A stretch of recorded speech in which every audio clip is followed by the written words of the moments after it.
Mohon kami diberikan bimbingan, arahan dan nasihat untuk menghadapi tantangan zaman serta perubahan yang sedang terjadi. Dunia kita ini sekarang tengah berubah. Kita sedang menghadapi 5 perang besar. Pertama, pop culture war, perang kebudayaan pop yang mengikis kebudayaan dan peradaban lokal bangsa, serta meracuni anak-anak muda untuk berkiblat pada bangsa lain dan tidak lagi mencintai bangsanya sendiri. Kedua, digital war, perang digital. Dari bangun tidur sampai tidur lagi, dari ujung kaki sampai ujung rambut, kejahatan digital telah memenjara produktivitas dan menciptakan ketergantungan serta mengendalikan dan mempengaruhi cara pandang, gaya hidup, dan keputusan serta perilaku setiap individu. Yang ketiga, currency war, perang mata uang.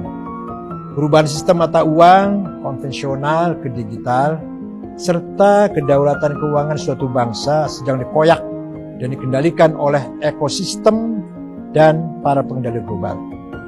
Yang keempat, biological war, perang biologi. Senjata biologi adalah senjata yang paling ampuh untuk menaklukkan bangsa-bangsa dengan menyebarkan virus serta perdagangkan antivirusnya. Menjadi daya tawar baru di era ini. 5. Perang makanan, minuman dan energi, cold water and ice war. Negara maju mengeksploitasi dan menguasai sumber-sumber pangan, air dan energi yang ada di negara lemah dengan dalih investasi ataupun menciptakan ketergantungan baru. Untuk menghadapi dan memenangkan pertarungan global kali ini, kita harus hati-hati dan waspada. Tidak boleh gegabah. Di samping perlu melakukan inovasi dan membangun kolaborasi, kita juga harus kuat mempertahankan identitas dan jati diri bangsa. Al-muhafadzatu 'alal qadim salih wal akhdhu bil jadidil aslah. Kita tidak anti dan atau pro asing-asing, tetapi kita harus mampu menjadi non-blok yang bisa leluasa mandiri menentukan masa depan sendiri dengan tanpa kehilangan persahabatan dan persekawanan global. Kalian harus mampu memegang teguh trilogi ukhuwah bangsa Nusantara, ukhuwah Islamiyah, ukhuwah Wataniyah, dan ukhuwah Insaniyah, serta meneguhkan kembali Pancasila, Bhinneka Tunggal Ika, dan Undang-Undang 45. Sebagai sokong guru bangsa, pemihakan terhadap rakyat kecil dan redistribusi aset harus dilakukan. Selaras dengan hal tersebut, social engineering, economic engineering, political engineering harus dilakukan segera agar tatanan yang tengah koyak dapat dijahit dan dirapikan kembali. Para pemimpin harus mampu menjadi khadimul ummah, pelayan umat. Pemimpin harus berani berkorban dan menjadi contoh yang baik, wujudkan cara beragama dan hidup yang ramah, damai dan toleran dengan segala perbedaan. Radikalisme, terorisme, ekstremisme harus segera dibersihkan dari bumi pertiwi. Demikian halnya liberalisme harus difilter dengan moralitas bangsa yang baik. Anak-anak harus diselamatkan masa depannya. Pendidikan, nasionalisme, religiusitas yang toleran harus dimulai dari keluarga, karena keluarga adalah benteng pertahanan utama bagi bangsa. Masa depan bangsa tergantung pada masa depan anak-anak, dan masa depan anak-anak tergantung pada pemihakan keluarga dan kehadiran negara dengan segala cetak birunya. Isi The Nusantara Code adalah segi 5 benteng pertahanan bangsa dan segi 5 senjata bangsa, di mana prinsip-prinsip yang ada di dalamnya harus dijalankan secara bersama-sama oleh multi stakeholders bangsa, yaitu state, private sector, and civil society, yang mengedepankan 5P, people, planet, prosperity, peace, dan partnership. Kalian semua harus selalu bersiap dengan perubahan yang dinamis dan terjadi kapan saja. Kalian harus mampu beradaptasi dan atau menggerakkan dan memimpin perubahan tersebut. Kalian harus selalu waspada bahwa kompetisi adalah keniscayaan dan kolaborasi adalah solusi. Masa depan bangsa Nusantara ada di tangan kalian. Tunjukkan kehebatan kalian sebagai bangsa Nusantara kepada dunia. Anak-anak super kalian harus bisa menyelesaikan misi ini dengan panduan The Nusantara Code. Kalian harus bisa memulihkan keadaan negeri ini. Insyaallah. Terima kasih Maha Guru. Mohon doa restunya selalu dan izinkan kami berjuang di jalan sesuai dengan tuntunan.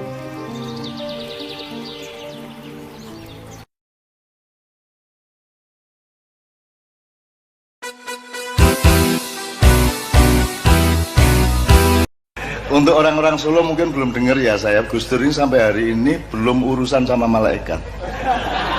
Loh, ya apa sih sampai? Jadi Gus Dur itu saya kalau pulang ke Jombang mampir nang Ketubu Ireng lho. Gus Dur ndodok ning sor wit kelapa. Gus, lan apa sampeyan mriki Gus? Arek-arek iki. Napa arek-arek? Lho, sampeyan lak terus dawuhe Kanjeng Nabi. Nek wis sing ziarah nang kubur iku wis 7 langkah meninggalkan kuburan, baru malaikat mungkar nakir datang. Lah iki gak tau leren arek-arek iki. Ndek kuburan 10 gorong sampai mulai tambah 10, tambah 50, tambah 100, bertahun-tahun gak tahu leren ziarah nang aku. Lah terus aku kepethuk malaikat kapan? Gus Dur ndodok ngene.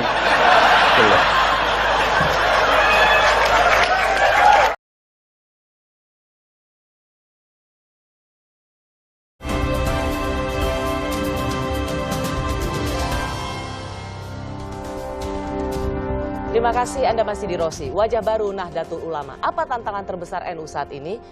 Gus Yahya, menurut Gus Yahya apa sebenarnya sesungguhnya yang menjadi tantangan terbesar NU?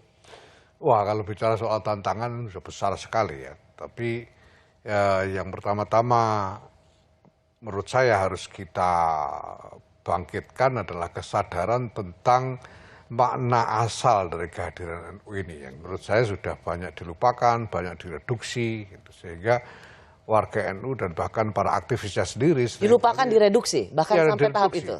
Ya misalnya sekarang banyak berpikir, saya kira mungkin banyak sekali yang berpikir bahwa NU ini dulu didirikan untuk melawan Wahabisme misalnya. Itu terlalu reduksionis menurut saya. Karena NU tidak untuk itu. Ya punya visi yang jauh lebih luas dari itu. Termasuk juga bahwa NU didirikan untuk masuk dalam pergerakan kemerdekaan. Itu juga tetap reduksionis karena ada skala cita-cita yang jauh lebih luas yang dipikirkan oleh para pendiri NU. Itu yang pertama-tama. Nah, tapi kalau soal masalah terdekat yang kita hadapi sekarang ini, karena saya berpikir tentang konsolidasi NU supaya menjadi lebih koheren, yang saya kira yang menjadi tantangan paling besar sekarang ini, hari ini soal pembelahan yang kemarin sudah terlanjur pernah terjadi di dalam di basis NU warga. Kalau di kalangan elit itu perbedaan pendapat, pertentangan itu biasa dari dulu itu. Dan cepat selesai. Pasti ada dan tidak pernah ada dampak sampai ke basis. Basis ini masih tetap kokoh. Nah yang kita prihatin sekali kemarin sudah terjadi pembelahan itu terjadi di tingkat basis. Ini berbahaya sekali kalau kita tidak segera membangun strategi untuk menyembuhkannya. Itu tadi yang makanya Gus Yahya mengatakan tidak ada dari pengurus NU yang sudah tidak boleh ikut dalam menjadi capres maupun cawapres. Persis, ya. Untuk mengobati dulu luka akibat pembelahan ini. Persis. Ya. Kalau buat dua Nahdien ini apa tantangan terbesar? Ya. Ini agak yang harus dijawab oleh Ketua PBNU. Ya, tantangan pertama istrinya. Itu tantangan terberat.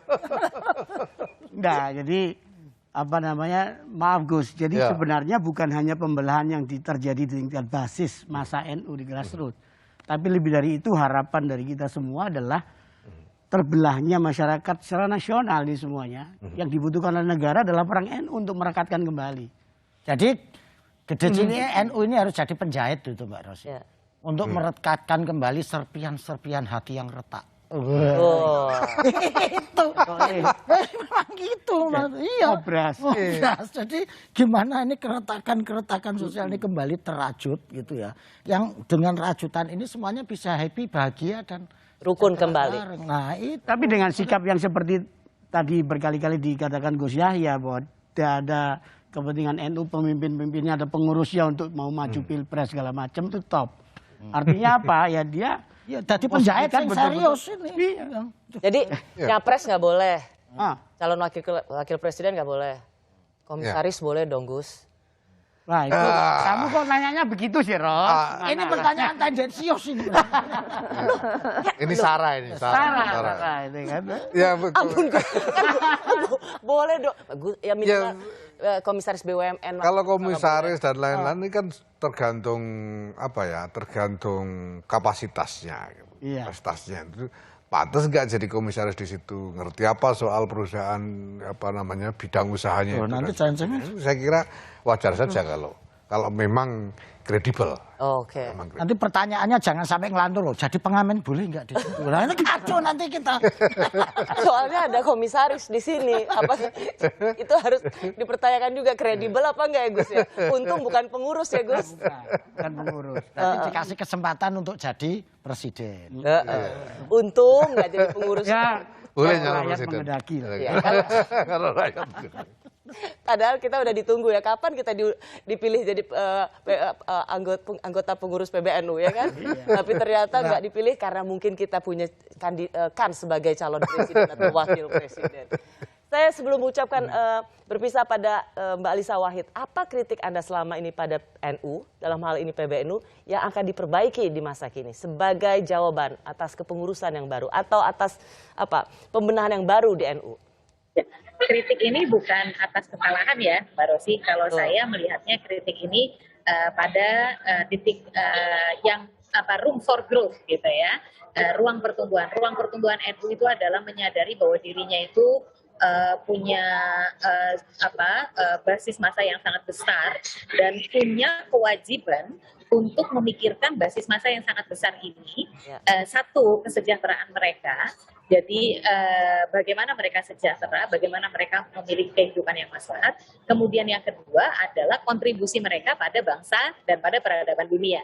Jadi satu untuk merekanya, yang kedua keluarnya, kan begitu.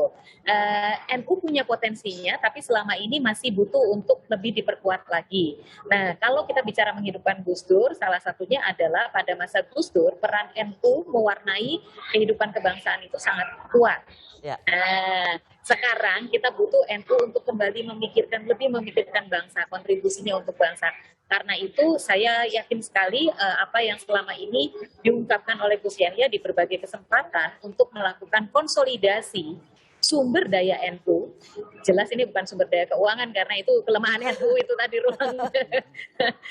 ruang tunggunya NU gitu ya. Tetapi sumber daya yang lain yang bisa dikontribusikan NU kepada Indonesia dan kepada peradaban dunia, tapi dimulai dengan mengkonsolidasi diri sendiri. Itu sih kritik saya.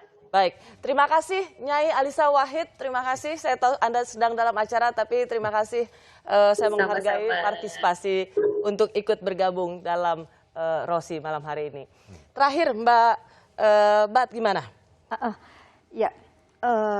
Yang kita harapkan, dan ini menjadi harapan Nahdien dan bahkan juga harapan dari stakeholders yang terkait dan punya harapan besar kepada NU.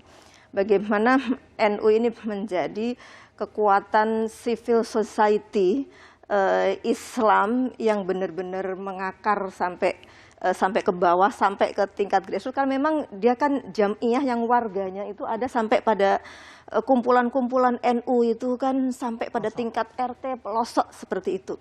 Nah, bagaimana ini cita-cita NU itu bisa diwujudkan. Jadi struktur NU, PBNU, PWNU, PCNU sampai ke bawahnya itu betul-betul menjadi institusi yang mampu mengawal cita-cita besar Nahdlatul Ulama gitu ya. Dan sekaligus juga institusi yang bisa mewujudkan, mengimplementasikan dari hasil-hasil keputusan. Nah, itu saya pikir memang harus terus, nanti saya mohon juga nih kepada Gus Yahya, kita harus merujuk. Jadi kadang-kadang satu keputusan itu sudah ada, tapi dan tidak itu luar biasa. Tapi harus dicek terus. Insya Allah itu saja. Keputusan Muktamar kemarin itu sudah dahsyat luar biasa. Lu nggak jadi ketua NU pusing? Pusing. Sinau keputusan. Jadi pengurus baru akan dilantik kapan, Gus? Insya Allah 31 Januari. 31 Januari. Insya Allah. Insya Allah. Pokoknya Satu lagi sih Mbak Rosi. Satu lagi sih Mbak Rosi, harapannya itu jangan dijadikan seperti apa yang disampaikan oleh Gus Yahya tadi. Jangan dijadikan kendaraan kepentingan personal dari pengurus-pengurusnya. Dengar itu. Tapi jadikanlah NU ini menjadi sarana untuk berkhidmat kepada masyarakat, berkhidmat kepada bangsa. Jadi pengurus NU itu kita harapkan memang sudah selesai pada dirinya sendiri. Ini Mas Wahyu banget kelihatannya yang seperti itu. Ini Mas Wahyu. Ya cuma catatannya ya bahwa semua itu diperlukan strategi. Ya. Kalau saya tadi bicara visi Gus Dur transformasi, semua itu butuh strategi. Karena kita ini walaupun kita tahu bahwa kita harus menuju ke satu titik, kita harus temukan jalan supaya benar-benar bisa sampai ke titik itu. Gitu. Supaya karena kita ingin mengajak ini warga NU yang sekian puluh juta orang ini untuk ikut selalu bergerak, bersama, ya. maka harus ada strategi yang tepat untuk itu. Akhirnya saya dalam percakapan ini, dalam program ini, betul-betul yakin memang pilihan itu tidak pernah salah. Di antara 3 orang dekat Presiden Abdurrahman Wahid di masa itu, mengapa beliau yang terpilih? Bukan Anda berdua. Memang kualitas intelektual Salah lagi ini. memang jauh. Belum paham. Salah lagi. Rosi belum paham. Belum paham. Yang justru dengan kita nggak dipilih lebih punya kesempatan jadi presiden. Yes. Itu. Anda boleh tanda tangan honor untuk juru bicara. Tetap saja yang jadi ketua PBNU adalah Kayaknya beliau. harus tarapel honor. Sampai. Tarapelan. Gus Yahya, terima kasih. Terima kasih, Sukses ya Gus. Amin. Sukses Terima juga Mbak Ya, terima kasih. dalam pelantikan nanti, semoga selalu sehat dan membawa terus kiprah perempuan di PBNU. Mas Wahyu Muryadi, Mas Al Sastro, terima kasih. Sama-sama. Semoga cita-cita Anda yang belum tersampai tidak jadi pengurus di PBNU, tapi jadi capres bisa terlaksana. Amin. Didoain loh sama ketua PBNU. Nahdlatul Ulama adalah organisasi muslim terbesar di Indonesia. NU selama ini telah menyebarkan wajah Islam yang moderat, bukan cuma di Indonesia, tapi juga di kancah internasional. Kehadiran NU di bawah kepemimpinan Gus Yahya diharapkan bisa membawa lebih banyak lagi kebaikan bagi NU, Islam, dan Indonesia. Bahkan tak mustahil untuk perdamaian dunia. Terima kasih sudah menyaksikan Rosi, sampai jumpa minggu depan.